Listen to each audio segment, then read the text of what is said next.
Okay, ano meron sir? Meron, apat ako yung dito nilagay. Tapos meron ako isang nilagay na card na isang queen, tinawag ko. So yun yung ghost queen. Ngayon, magsabi ka ng isang card na queen. Isang queen kahit ano. Kahit ano. So meron tayo apat na queen, siguro Queen of Spades. Queen of Spades. Di ba sabi ko kanina, meron akong isang tinawag na card dito.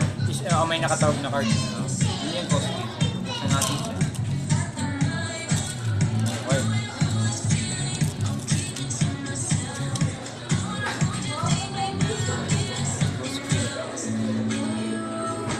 Ngayon wala ka sir. Yung isang card dito, yun yung prediction. Queen of Spades. Tingnan natin. Siyempre, magiging magical yun.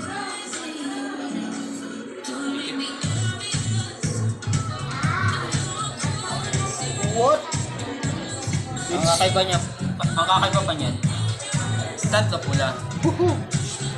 Ito lang yung ay puta.